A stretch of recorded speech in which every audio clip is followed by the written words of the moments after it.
When looking at this set of questions, you're going to use the distance notation, which is distance is equal to the absolute value of the difference of coordinates. So what we're going to do is we're going to start with the set of coordinates, and then we're going to compare it to a distance. And so this will be kind of the template we'll use for each of these.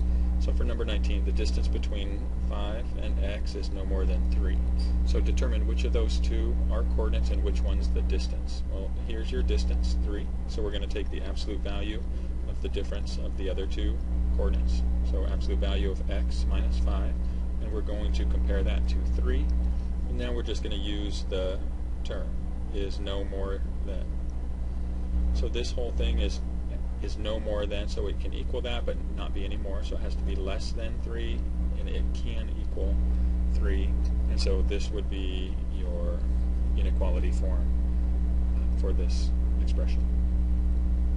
In the second example, we have values of x, negative 10, and 6, so we determine which of those is the distance. The absolute value of x minus 10 is at least 6, so 6 is the distance, so we're going to take x minus a negative 10, put that in absolute values, and compare it to 6. When we do that, subtracting is like adding the opposite.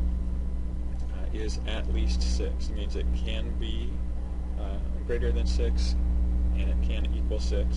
And so when we rewrite this, x plus 10 in absolute values is greater than or equal to 6 would be the inequality notation.